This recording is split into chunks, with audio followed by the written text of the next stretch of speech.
a mi sermón porque me ha gustado. Pero nunca uno puede copiar un mensaje completico y pasarlo aquí y ya y listo. Ah, hermano, predíquenos el sábado en el culto de los jóvenes.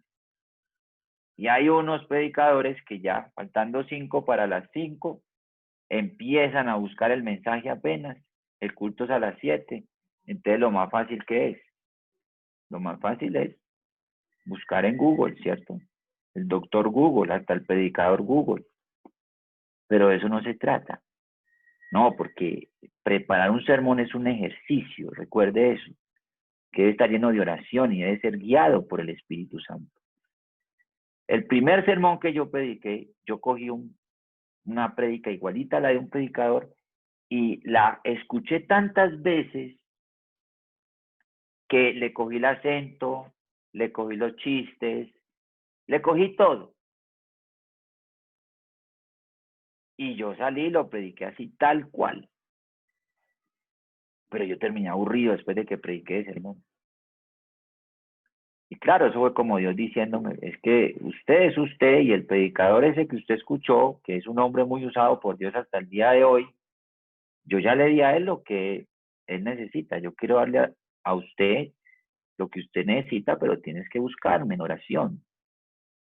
¿Sí? Y entonces yo en ese momento aprendí.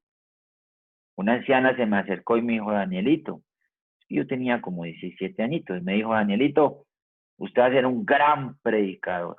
Siga estudiando, me dijo. ¿Por qué? Porque de eso se trata, preparar un sermón, es un ejercicio, ¿no? Ojo, muy importante, la contemporización del mensaje. ¿Qué significa eso? Se toma lo que fue escrito hace siglos y lo hace contemporáneo a la audiencia de hoy. ¿Sí? Esto es muy importante porque la Biblia fue escrita en un periodo de más de 1200 años, donde muchas personas nacieron y murieron, donde muchas culturas encontramos, ¿cierto? Porque en 1200 años muchas cosas pasan. Gracias a la tecnología, a los comentarios bíblicos que existen hoy en día, es muy fácil, uno, comprar una Biblia de estudio y mirar, ¿cierto?, qué caracterizaba esa cultura, qué hábitos tenían, cuál era su forma de vestir, de qué manera servían la mesa, quién empezaba primero a comer, quién entraba primero a una casa, para qué eran los recipientes que estaban en la puerta. O sea, la Biblia tiene tantas cosas, es tan rica en contenido, que cada cosita tiene un significado, y eso es muy fácil encontrarlo hoy en día con tanta ayuda que hay en el Internet y también con tanto comentario bíblico, ¿sí? Entonces, ¿dónde está la habilidad del predicador? Que él coge eso que fue escrito hace siglos y lo hace contemporáneo a la audiencia de hoy. Porque eso tiene la Biblia. La Biblia, aunque fue escrita hace mucho tiempo y en 1200 años de historia, es como la prensa que salió hoy a mediodía. Es tan fresca como el noticiero de hoy a mediodía. ¿Sí? ¿Por qué? Porque la Biblia es como Dios mismo. ¿Cierto? Él es el mismo ayer, hoy, por los siglos, porque fue Dios el que inspiró a todos esos hombres para que ellos nos dejaran a través del Espíritu Santo esos escritos. Entonces es muy importante este punto, ¿sí? He explicado el significado del texto, porque cada texto tiene un significado. He expresado su proposición central, es decir, su tema central en términos claros y contemporáneos. He expuesto a la audiencia la verdad y a las demandas de Dios para el aprendizaje y la obediencia. Ese es el qué de la predicación. Ese es el qué. Porque no nos podemos quedar con un mensaje que fue escrito hace tiempo para un pueblo en especial, ¿sí?, y dejarlo solamente allí, porque a usted no le ha pasado que hay muchas personas que dicen, es que yo por dónde empiezo a leer la Biblia, es que yo leo y que las ofrendas y que el incienso y que las puertas y que las telas y yo no entiendo. Entonces muchos dicen, ¿por dónde empiezo? Porque es que no es fácil, pero por eso la Biblia se vuelve libro tan deseable, porque el que quiere inquirir estudia, va más allá, se esfuerza. Yo quiero dejar algo claro en esta enseñanza, que es que hay que inquirir la palabra, que hay que estudiar la Biblia, y que no nos podemos dejar quedar solamente con lo que leemos a primera vista. No. ¿Qué quiso decir ahí el que escribió eso? ¿Cómo puedo traer eso yo a este contexto? ¿Qué realidades puedo yo aplicar de mi vida hoy a eso que dijo por allá el profeta? ¿No? Ese es el qué de la predicación, ¿ya? Vamos a hacer un ejercicio. Yo quiero que cojan la Biblia y lean Lucas 19, 29 al 40. ¿Listo? Les voy a dar 2 minuticos para que lo lean. ¿Listo? 2 minuticos. 2 minutos para que lean Lucas 19, del 29 al 40. ¿Listo? Muy bien. 2 minutos.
Bueno, vamos entonces a participar.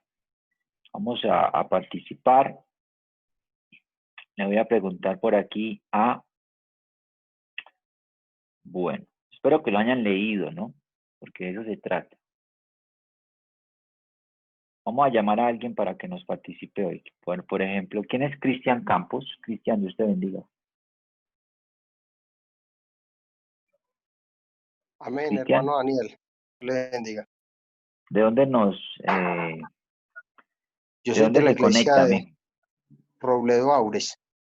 Robledo Abres. ¿Usted está en alguna directiva? Sí, con los jóvenes.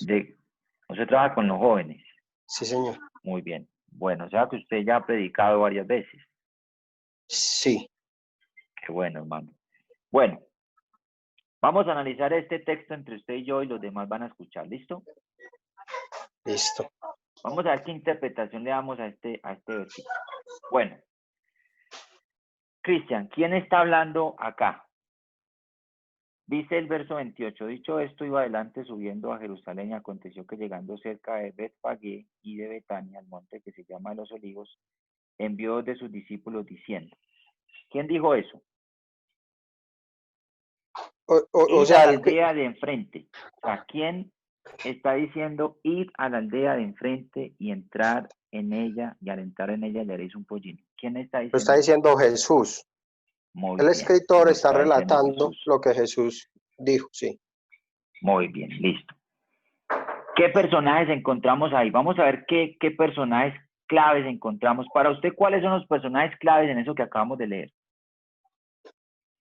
Pues serían Jesús, los discípulos, y si en algún punto podemos decir los asnos que iban a desatar. El pollino. Bueno, el pollino. Listo. Muy bien. Hay una versión de la Biblia que dice que estaba atada era la madre, o sea, la mula como tal, la mamá del pollino, porque el pollino se entiende por un burro pequeño, pues un burro el cual todavía está siendo alimentado por su madre, creo, pues he escuchado en algunas partes. Bueno, utilicemos la Reina Valera del 60, que es la que nosotros usamos habitualmente. Dice el verso 30, diciendo, id a la aldea de enfrente y al entrar en ella hallaréis un pollino.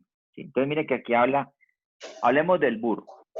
Siempre lo hemos interpretado como un burro. Sí. Muy probablemente era un burro, ¿cierto? Entonces, para usted es clave, o sea, de estos personajes, Jesús, usted me habló de Jesús, me habló de los discípulos, ¿cierto? Y me habló del pollino o del burro. En orden de importancia, ¿cuál sería el primero, el segundo y el tercero? Yo diría que en orden de importancia sería el pollino, Jesús y los discípulos. El El pollino pollino, porque era, Jesús y los discípulos. ¿Y por qué? sí, digo porque lo que se centraba era en ir a desatar este animal, ¿cierto? Esa era pues como digo yo la clave o el énfasis o la actividad que tenían que hacer.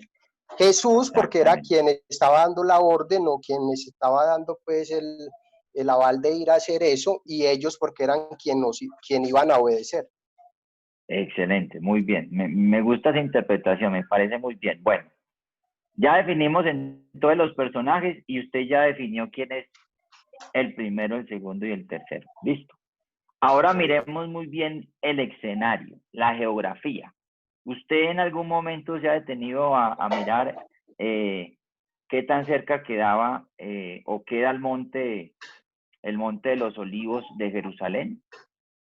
¿Usted ha visto de pronto fotos o usted en algún momento ha visto videos o algo así que de pronto usted diga que usted se metió en esta escena? La verdad, pastor, no, nunca había como pues tratado de ir hasta ese punto. Muy bien. Entonces yo lo voy a contextualizar. La entrada de Jesús a Jerusalén fue bajando del Monte de los Olivos y ahí lo dice, ¿cierto? Porque dice, cuando llegaban ya cerca de la bajada del Monte de los Olivos, toda la multitud de los discípulos gozándose comenzó a alabar a Dios, ¿no? Entonces yo lo pongo de esta manera, Medellín está lleno de montañas, busquemos la montaña más bajita que esté en Medellín o que desemboque a Medellín, y eso es algo muy parecido. Yo que estuve en Jerusalén, el Monte de los Olivos no es tan grande, es un monte, ¿cierto? Bueno, digamos que, no sé, de 3 kilómetros de ancho por unos 8 de largo, ¿sí? No es tan grande, pero por ahí entró Jesús, ¿cierto? Y cuando Jesús entró a Jerusalén, ¿qué fue lo que pasó? La Cristian, Biblia ¿qué dice fue lo que que pasó? cuando él entró, comenzaron a tirar, pues lo montaron primero sobre el pollino y luego Sí, comenzaron a tirar las palmas sobre el lugar pues por donde iba a pasar el animal. exactamente, exactamente. La gente, el bullicio, usted se imagina eso, ¿cierto? Porque es que eso Sí, es lo que hago yo cuando yo voy a predicar. Yo siempre me meto en la escena. Entonces yo me imagino Jesús montado en un pollino, los discípulos, ¿cierto? Al lado, y la gente con palmas empezaba a recibirlo y la gente gritaba, bendito el Rey que viene en el nombre del Señor, paz en el cielo y gloria en las alturas, ¿cierto? O sea que, ¿qué nos da a entender esto? Que en últimas, ¿quién es el más importante ahí? ¿Jesús o el pollino? no, Jesús, obvio. Ah, ¿Sí ve? Pero mire que esa interpretación que usted le da, usted ya tiene el mensaje, porque muchas veces nosotros nos creemos el pollino aquel, ¿cierto? Porque imagino que ese pollino, pues imagino, como dice la canción, ¿no? Porque precisamente hay una canción de este pollino que cuando vio, después de estar por allá amarrado y que tenía otro dueño, ahorita ya lo ocupa otro dueño y lo monta, ¿cierto? Y le da una utilidad y él se siente importante, pero el último, el más importante es el que iba encima, que era Jesús, ¿cierto? Sí, señor, Entonces sí. vamos a ver esta interpretación. Mire la interpretación que yo le di. Aquí vamos. Primero, usted es como un burro. Sí, señor. Aquí nosotros somos los burros. Nosotros somos los burros. ¿Qué más interpretación le doy yo? Usted está atado a alguien que no es el dueño, a quien realmente pertenece. ¿Cierto? Porque la Biblia dice que él estaba amarrado. Sí, señor. Y luego dice, nadie ha sacado nuestra máxima utilidad, ya que nadie se ha sentado sobre usted. O sea que este pollino era dueño por allá de otro, pero realmente el dueño viene a ser el Señor porque es el que lo utiliza y le saca su máxima utilidad. Porque nadie se había sentado sobre él, resulta que fue Jesús.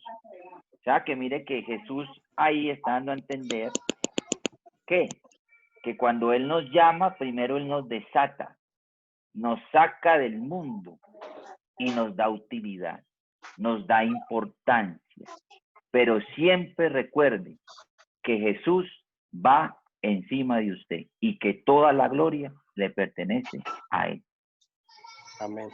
Jesús ordena que usted sea liberado. Él lo libera a través de quién. Importante esta interpretación, porque Él lo libera a través de quién. A través de los discípulos. Discípulos. O sea que los discípulos en este momento también podemos ser nosotros, porque nosotros somos los que predicamos en nombre de Cristo y liberamos a la gente. Habrá objeciones cuando usted sea liberado para servir a Cristo, claro, porque los dueños aparecieron y dijeron, ¿y cómo así? Y este pollino es mío, ¿y por qué se lo van a llevar? Y lo que dijeron los discípulos fue, porque no lo necesita. Siempre habrá objeciones.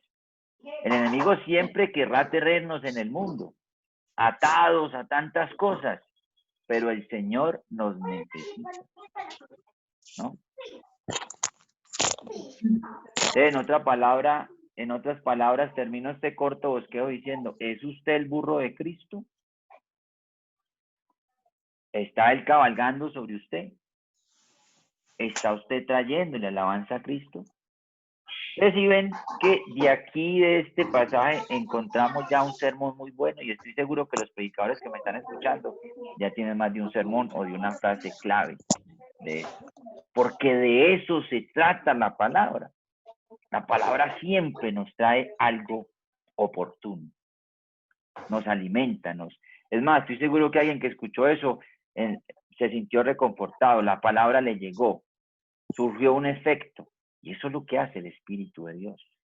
Porque la palabra es poder, ¿no?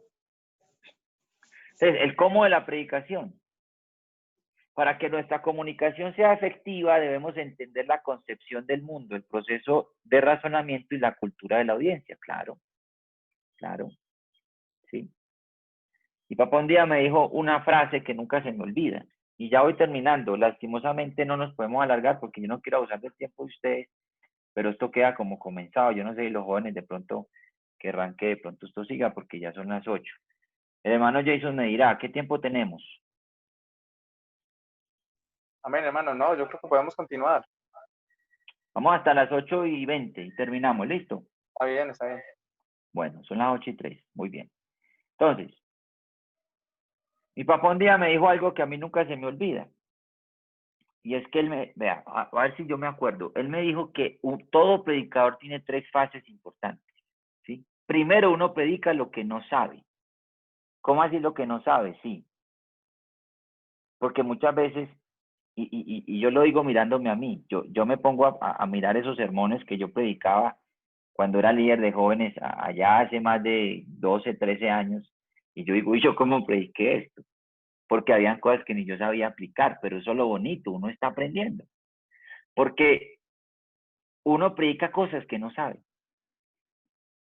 La segunda fase de todo predicador es que luego usted predica lo que sí sabe. Y es cuando uno ya es un poco más maduro y sabe profundizar más en la escritura. Pero la tercera fase de todo predicador, y es la mejor, es que ya usted predica lo que la gente necesita. Y yo creo que en eso consiste la comunicación efectiva. Hay que entender la concepción del mundo, el proceso de razonamiento y la cultura de la audiencia. Yo nunca he sido pastor en pueblo o en vereda. Siempre he estado en capitales, en Cali o en Medellín, ¿cierto? Pero las personas que me han dicho que han sido pastores en algún pueblo, alguna vereda, para ellos es muy duro llegar de una ciudad donde hay tantos comportamientos, dinámicas tan distintas y la gente trabaja en otras cosas, para llegar a predicarle a otras personas que son igual de importantes para Dios, pero practican otras cosas, viven del campo, la mentalidad de ellos es otra. Pero ahí está el desafío de cualquier predicador. Si se quiere saber entender, tiene que entender la cultura de la audiencia. Es que no es lo mismo, no es lo mismo. Y yo me he dado cuenta de esto. Yo por la gracia del Señor, bueno, me ha tocado y yo creo que Dios a cada uno le dio lo suyo. Pero siempre he sido pastor donde de pronto el nivel de vida de muchas personas es alto. ¿Y qué me he dado cuenta yo? Que Dios me ha dado gracia con ese tipo de audiencia. Pero hay otro tipo de audiencia, donde uno tiene que pedirle a Dios gracia para saberle llegar. Mi cuñado fue pastor en un municipio que se llama Mazamorrero, Cauca. Eso queda por allá. Eso, yo me acuerdo, eso monte arriba y eso ni siquiera era un municipio, no, eso era una cacería. Y que él predicaba, hermanos, hay que salir adelante, mire, tenemos que emprender, tenemos que... Y predicaba basado en la palabra, pero ellos... ¿Por qué? Porque la mentalidad de ellos no es salir del campo. La mentalidad de ellos es trabajar la tierra y vivir de ella, y ellos es lo que ya ahí nacen y ahí todo. Es un desafío muy grande para el pastor, para el predicador, ¿cierto? Adaptarse a todo esto. Una vez en Guatemala yo estaba predicando, perdón, esto fue en Panamá, en una gira misionera que yo hice, y me tocó predicarle a una comunidad indígena, que aquí es donde uno se da cuenta que realmente Dios a cada uno le da algo particular para que pueda atender las necesidades del mundo. Y cada uno sirva conforme haya recibido, ¿cierto?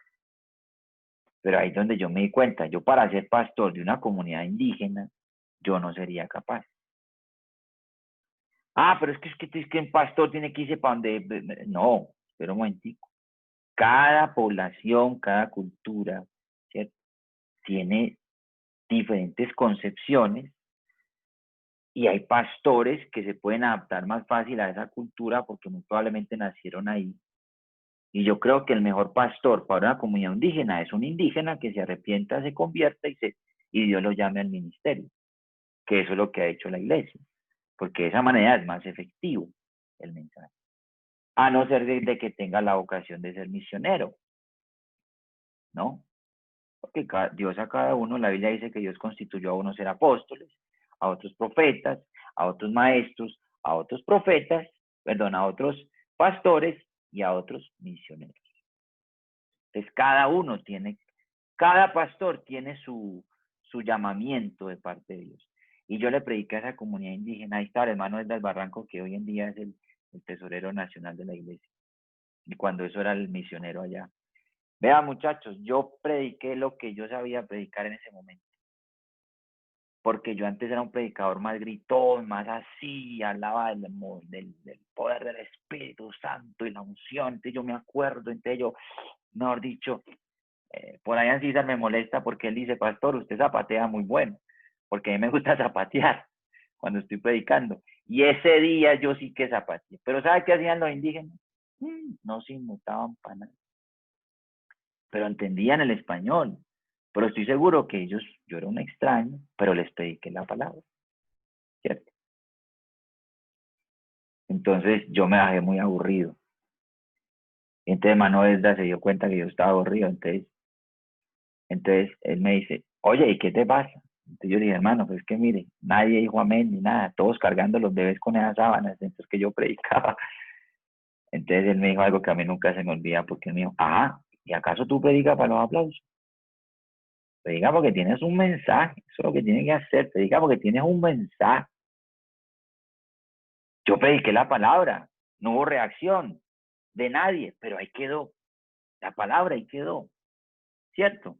Pero muy probablemente ellos no estaban acostumbrados a escuchar a un joven predicador que venía de la ciudad de Cali, donde culturalmente Cali es conocido como una cultura muy dada a la sabrosura, el calor, y a eso se le adaptó la vida espiritual, y así son, porque ellos son sabrosos para cantar, para predicar, y el tema de todo buen caleño, predicador, ¿cuál es? El mover del Espíritu Santo.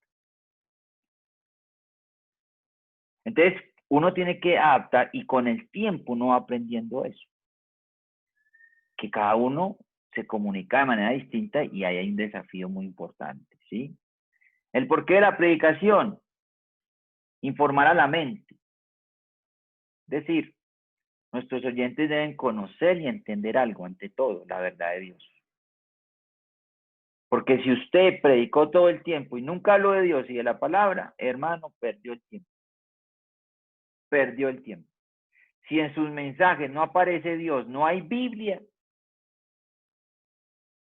te pareces más un coaching que un predicador de la palabra. Porque ante todo lo que hay que predicar es Biblia.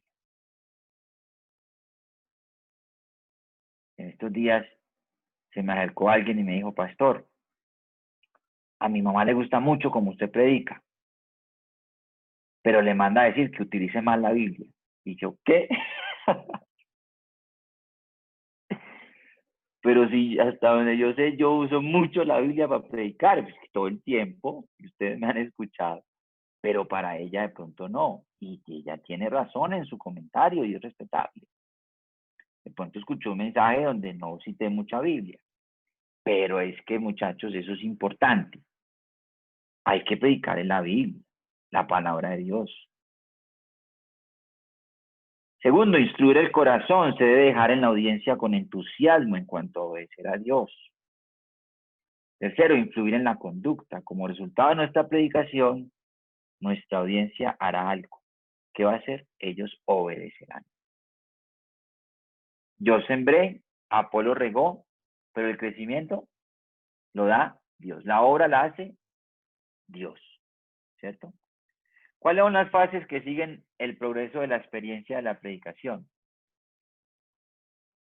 Estas incluyen, primero, la consagración del hombre que llega a estudiar la palabra de Dios, ¿cierto? O sea, durante ese progreso de empezar a predicar y de la experiencia de la predicación, siempre tiene que haber consagración, ¿sí? Porque yo creo que entre más uno predica, más consagrado debe ser. Por lo menos así debería ser. La consagración. Segundo, la habilidad del hombre consagrado al estudiar la escritura exegéticamente. Claro, porque con el paso del tiempo, lo que yo les decía, es un arte que se va perfeccionando y hay una habilidad. Hay una habilidad, ¿cierto? Tercero, la capacidad del hombre consagrado al unir todos sus materiales de estudio en forma de un mensaje que concuerde con el texto y que aplique la escritura de forma relevante a su propia generación. Muy bien, vamos a ir rápido porque ya voy a terminar. Lástima que esto apenas queda como en la mitad. Pero quiero decirles esto, hay unos peligros. Y es que muchas veces hay predicadores que no contextualizan bien la Biblia, ¿no? Cuando usted lea una porción de la Biblia, usted primero pregúntese, ¿quién la escribió? ¿Sí? Muchas veces el que la escribió no es el que está hablando en ese momento. ¿A quién le está hablando? ¿Cuáles son los personajes que salen? ¿Cuál es el propósito de lo que dice? ¿Cuál es el propósito de lo que él está diciendo? ¿Sí? Porque hay quienes cogen un verso y no lo utilizan dentro del contexto y eso es una mala interpretación. Y ojo a lo que voy a decirles en esto. Hay que manejar una sola línea del mensaje. Porque hay predicadores que empiezan a predicar y eso, cogen aquí, cogen allá, cogen allí, cogen aquí y arman un sancocho y luego, ¡pum!, tiran eso así. Y uno dice, ¿cuál fue el mensaje? No le puso título, no tuvo introducción, no tuvo cuerpo, no tuvo conclusión. Ustedes saben que es lo más importante en un mensaje, muchachos. Primero, el título y segundo, la conclusión. A todo mensaje que ustedes prediquen, pónganle en un título. Porque el título ubica a la audiencia en el contexto, por lo menos inicial del mensaje. Porque hay quienes empiezan a predicar y entonces uno tiene como que adivinar, bueno, ¿y qué es lo que quiere hablar? Y cogen allí, allí, allí, y cogen un verso allá del antiguo, luego uno del nuevo, y ta. Y arman el sancocho y lo tiran así, y eso no es así. Hay que manejar una sola. Está bien que usted recurra a otros versículos, pero que se adapten a la línea del mensaje, no que se salga, ¿sí? Porque yo no sé si usted la ha escuchado, porque hay gente que habla mucho, pero no dijo nada. Y yo sé que lo más difícil de un mensaje para sacar es el título. Por eso el título siempre es lo último que se saca en un mensaje. El título siempre es lo último. ¿Por qué es lo último? ¿Sí? Porque en el desarrollo, en el momento en que usted empieza a escribir el mensaje, la idea principal que usted tenía puede ir cambiando. Usted puede tener una idea muy clara y usted dice, el título va a ser este, pero ¿a cuánto le ha pasado que ponen un título y empiezan a escribir y luego dicen, ay, no, lo va a cambiar, porque no se adapta? Por eso el título es lo último que se saca en un mensaje. ¿Ya? ¿Cómo debe ser nuestra predicación? Entendible. Manejar un lenguaje entendible, adaptable. Hay un lenguaje muy técnico que de pronto la gente no lo entiende, entonces hay que procurar ser entendibles y hay que procurar interpretar correctamente la interpretación de la escritura, ¿no? Atención, contexto bíblico, histórico y literario, ¿sí? Escuche la línea melódica, la esencia del libro. Observe la estructura y el énfasis, ¿ya? Entonces, son 7 pasos y apenas vamos a escuchar el primero. Rápidamente, voy a ir rápido aquí para terminar. Primero, estudie el texto. Vea los detalles del texto, las palabras, las relaciones. Cuando ustedes vean que hay un versículo donde se repite mucho una palabra, eso no está ahí que porque quedó ahí, no. Cuando ustedes ven que hay una palabra que se repite mucho en un versículo, ojo, eso quiere decir algo. Se le está dando importancia. Por ejemplo, ustedes sabían que el único atributo que repite 3 veces la Biblia acerca de Dios es santo, santo, santo. Ustedes nunca encuentran en la Biblia que diga bueno, bueno, bueno. Misericordioso, misericordioso, misericordioso. No. Lo único que ustedes encuentran en cuanto a un atributo de Dios que se repita 3 veces es santo, santo, santo. Entonces los trinitarios dicen, claro, santo el Hijo, santo el Padre y santo el Espíritu. No, eso no significa eso. Eso significa que lo que mejor describe a Dios es la santidad. Dios es santo. Entonces, si se repite es por algo, ¿no? Relaciones gramaticales, lo que yo les decía ahorita, lógicas, cronológicas y geográficas. Hay que estudiar la geografía bíblica, hay que mirar. Ahorita que yo estuve en Jerusalén, yo sí que disfruté porque yo me imaginaba, todo me imaginaba. Y yo decía, Jesús caminó por aquí y bajó por aquí y aquí ascendió. No, entonces yo miraba todo y eso era vivir la Biblia. Eso era vivir. ¿Por qué? Porque la geografía es muy importante también porque ubica al predicador dentro de la historia y es muy bonito, ¿no? Y para eso hay muchas ayudas. Todas las Biblias tienen mapas y nos ayudan a ubicar. Israel es pequeñito, muchachos, es pequeñito. Es más grande Antioquia. Y la mayoría de las cosas que sucedieron ahí, o que están en la Biblia, sucedieron en ese pedazo de tierra. Pero cuando usted lo lee, usted cree que está hablando de, no sé, el mundo entero, como que, uy, eso tan grande, no.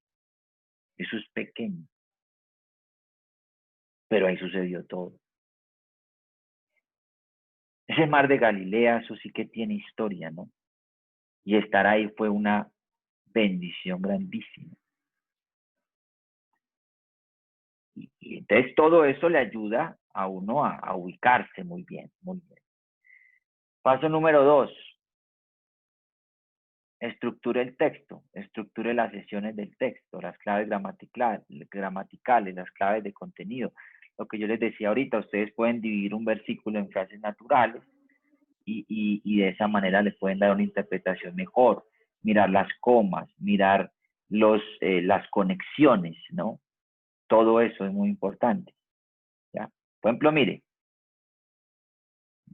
por ejemplo, lo que yo les decía ahorita, mire, dividamos esto en frases naturales. La primera, porque Esdras había preparado su corazón para inquirir la ley de Jehová. Ahí está. La segunda, para cumplirla. Y la tercera, para enseñar en Israel sus estatutos y decretos. 3 frases naturales conectadas por el conector y. Y listo, usted ya ahí tiene un mensaje, ¿no? Tercero, la proposición central del texto, el tema, de qué habla el autor en el texto, cuál es el énfasis. Es decir, qué es lo que el autor dice acerca de lo que habla en el texto. ¿De qué habla el autor en el texto? El tema. Cuarto, el propósito puente. O sea, esto es muy importante porque aquí ya usted entra a mirar cuáles son las necesidades de la audiencia y ya usted hace el puente. Es decir, usted saca lo que está en la Biblia y lo lleva a la realidad del oyente. ¿Ya?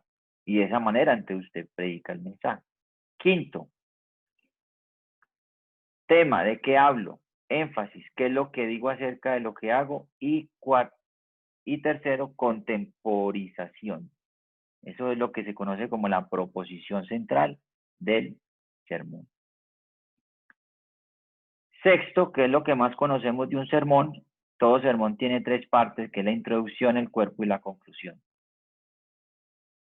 Y, esto no lo pongamos, y séptimo, ya escriba el sermón. Cuando usted ya tiene todo eso, empieza a escribirlo y ya lo saca. Les voy a mostrar un sermón mío ya para terminar. Sermón por aquí, cualquiera que escoja, como para que ustedes vean de qué manera el pastor hace los bosquejos.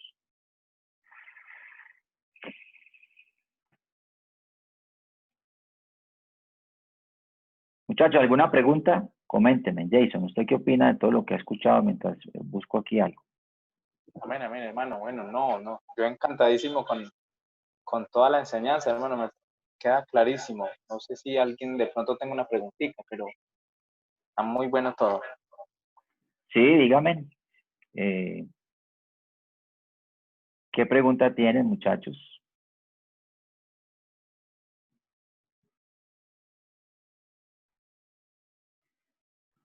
¿Tienen alguna inquietud? ¿Alguien quiere aportar algo? ¿Qué le ha parecido la clase? Ya vamos a terminar. Dejen la pena, dejen la timidez.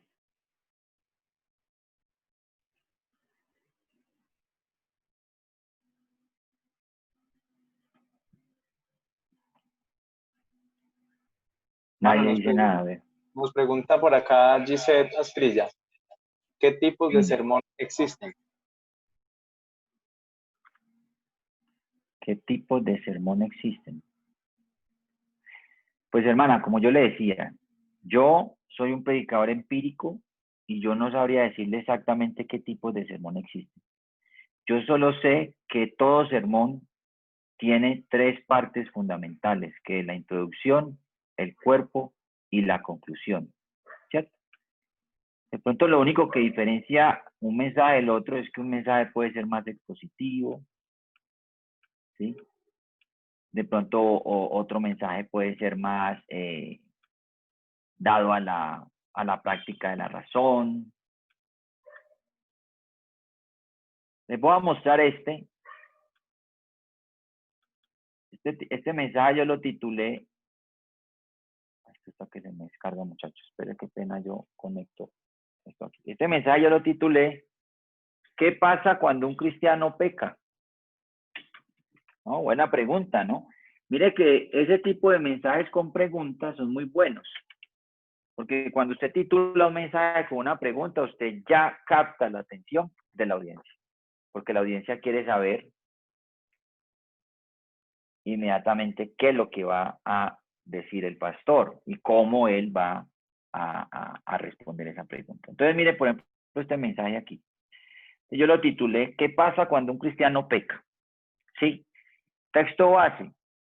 Este texto base no siempre tiene que ir, solo que nosotros ya nos acostumbramos a eso, a leer un versículo. Yo puse este salmo porque es muy conocido cuando habla del arrepentimiento de David, ¿cierto? Y mire que lo adapté muy bien al mensaje y ya lo relacionamos. ¿De quién voy a hablar? De David, ¿no? Porque David, todos conocemos el pecado de David. Entonces, ¿yo qué hice acá? Mire, todo esto que yo hago aquí es una introducción para meter a la gente en el mensaje. ¿Listo? Esto es una introducción. ¿Ya? Esto es una introducción. ¿Qué hago yo en los bosquejos? Siempre separo el versículo del texto de arriba o de abajo. ¿Por qué? Porque cuando usted está predicando y usted tiene aquí el versículo, usted mire que el versículo se pierde y usted fácilmente se enreda. Entonces hay muchos que se pierden en qué parte del bosquejo iban y empiezan a sudar, se desesperan y ya empiezan a inventar. Y no podemos cometer ese error. Entonces, como a mí me pasó tanto, yo siempre pongo el versículo aparte del texto y lo que yo hago siempre es subrayar. Yo lo subrayo, ¿sí? Y las cosas más importantes que yo quiero recalcar, siempre las pongo de rojo. Cuando yo llego a este punto del mensaje, yo sé que aquí tengo que profundizar. ¿Ya? ¿Listo? Entonces, en un texto, por ejemplo los impíos son los que practican el mal constantemente, los que nunca se convierten a Dios. En cambio, puede hacer que un cristiano caiga en pecado, pero lo que no es normal es que iba en pecado. Entonces, mire que yo puse esto en negrilla dentro de este texto. Entonces, en nivel de importancia, para mí, que yo soy el que lo hice, esto es importante. Y yo sé que aquí también profundizo un poquito, ¿no? Entonces, bueno, ¿cuál es esta es la introducción, ya les mostré. ¿Cuál es el cuerpo? Siempre en todo cuerpo de mensaje, la mayoría de las veces en mis sermones, yo los enumero. Y esto es importante. Porque cuando usted enumera un mensaje en cuanto al contenido y empieza a explicarlo, primero, eso le va dando orden y va ubicando a la audiencia en el mensaje. Lo va ubicando, ¿sí? Porque yo podría no poner primero aquí, ¿cierto? Ya. Entonces, hay una pérdida en la comunión con Dios. Pero la gente quiere escuchar, ¿y cuál es el segundo? ¿Y cuál es el tercero? ¿Y cuál es el cuarto? Cuando usted empieza a enumerarlo. Pero cuando usted no lo enumera, la gente se puede perder, ¿no? Entonces, primero, ¿qué pasa cuando un cristiano peca? ¿Cierto? ¿Qué pasa cuando un cristiano peca? Primero, hay pérdida en la comunión con Dios. Cojo un versículo que explica este punto, ¿sí? y empiezo a desarrollarlo. Y me voy, y me voy, y me voy, y me voy. Le meto versículos, pero nunca me salgo del bosque. Listo, terminé. Segundo, ¿qué pasa cuando un cristiano peca? Pierde la paz de Dios, ¿cierto? Aquí empiezo con un texto y aquí lo complemento con el versículo. Y sigo, y sigo, y sigo, y sigo, y sigo. Me gusta, porque hay muchos que dicen, pastor, ¿y usted qué versiones utiliza? Solo utilizo dos. La Reina Valera del 60 y la NBI. Solo esas dos. Me gusta la NBI y es bueno explicar. Cuando usted esté predicando y usted va a leer una versión que no es la Valera, que es la que siempre utilizamos, la del 60, usted diga, el Salmo 32:4, la nueva versión internacional, dice. Sí, porque no falta el que va a ver en la Reina Valera del 60 y dice, pero este hermano leyó mal. No, es que lo leí en la NBI. No. Tercero, pierde la influencia del Espíritu y se va, y se va, y se va. Por ejemplo, esto, yo lo he ido mejorando. Esto, mire, esto. Mire esto tan largo. Claro, es Biblia, ¿cierto? Pero es muy largo. Entonces, cuando usted empieza a leerlo, cuando usted lee de fluido, usted se cansa. Porque usted tiene que saber manejar muy bien la respiración. ¿Ya? Entonces, usted lee cosas que lee palabritas mal. Entonces, ¿qué es mejor? Lo mejor es, si yo quiero enfatizar en este 30, porque yo todo lo que dije aquí es para llegar al 30, desde luego, para mirar el contexto, pues yo procuro explicar lo que dice todo esto, pero puedo meterlo desde acá, desde el 29, ¿no? Cuarto, perdemos el gozo de la salvación, ¿sí? Leo el texto y lo explico. Quinto, perdemos sentimiento de protección divina, listo. Ojo, usted ya dijo todo eso, pero usted no ha dicho lo más importante. Y lo más importante es la conclusión del mensaje. ¿Cómo yo concluí este mensaje? Con el versículo que mejor pude encontrar. El que encubre sus pecados no prosperará, mas el que los confiese y se aparta, alcanza la misericordia. Bienaventurado el varón cuya transgresión ha sido perdonada y cubierto su pecado. ¿Y de quién hablé? De este personaje, que pecó, pero fue restaurado, ¿no? Listo, aquí está, mire. ¿Y con qué termino? Este versículo es el más apropiado para este mensaje. Si confesamos nuestros pecados, Él es fiel y justo para perdonar nuestro pecado y limpiarnos de toda maldad. Siempre que usted concluya un mensaje, usted pudo haber sido muy duro, porque la palabra de Dios puede ser muy dura en el contenido, pero a lo último, siempre, dele a entender a la gente que sí puede, que es capaz, que tiene la misericordia, que no se aflijan, que no se desmotiven. Porque de esa manera usted sí asienta el mensaje y la gente queda con una esperanza en su corazón. Porque a todo lo que usted dijo, que pierde, que pierde, que pierde, la gente recibe eso como que, ay, sí, ay, ¿cómo así? Pero siempre en una conclusión y una palabra de aliento. Como diciendo, mire, David fue restaurado, usted también puede ser restaurado, ¿no? Y ya, hace el llamamiento al altar. Otra cosa que me han dicho, claro, ahorita pues no se puede por la actualidad.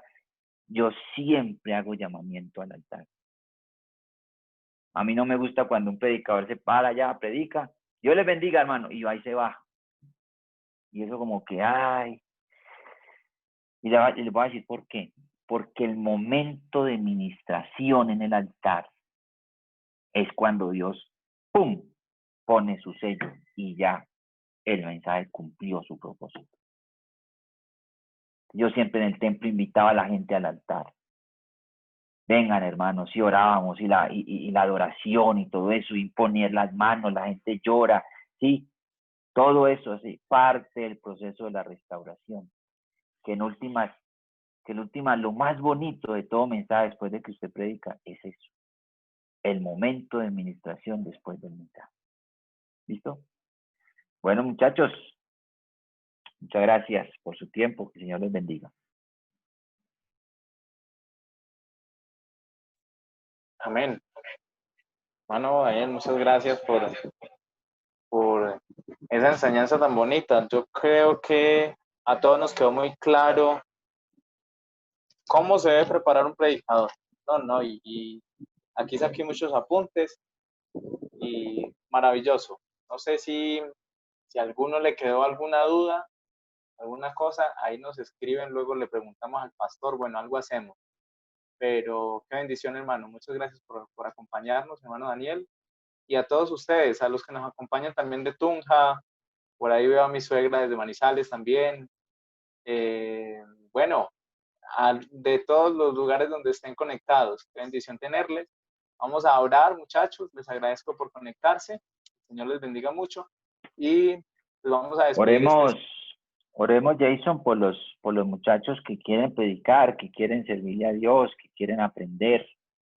Algo tuvimos que haber aprendido en esta noche. Yo, como les dije, yo no soy el predicador con más experiencia. Yo no soy teólogo.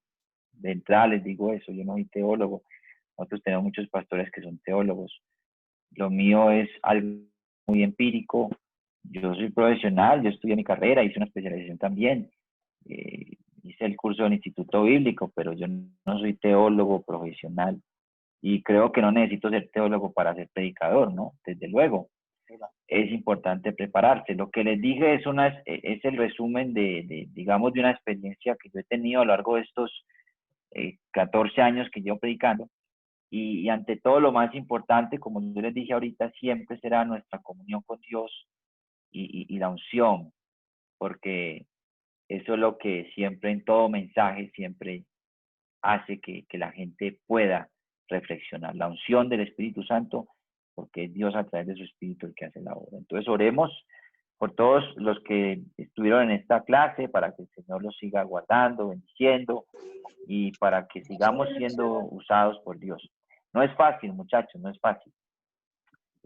Mucha gente vive equivocada, de pronto dando conceptos o emiten conceptos muy erróneos de un pastor, por lo menos de un pastor dedicado, porque un mensaje no es cuestión de ni siquiera de un día. Yo termino de predicar el domingo y ya estoy pensando en la predica del miércoles. Y si no predico ese miércoles, ya estoy pensando en la del domingo. Y es piense y piense. Y en cualquier momento uno venga, escriba y ore, y venga, escriba. Hay momentos en que no fluye nada, porque uno además de esto tiene problemas, tiene compromisos, tiene cargas, y no fluye nada. Y muchas veces me he parado a predicar, sí, con problemas, con preocupaciones, ni siquiera con un mensaje claro. Yo recuerdo una vez que yo llegué de una gira a las 3 de la mañana, a las 4 de la mañana, un sábado, cuando yo era líder de jóvenes aquí del distrito, perdón, el domingo, y tenía que predicar esa dominical. Yo no salí de la oficina porque no tenía mensaje y estaba muy preocupado.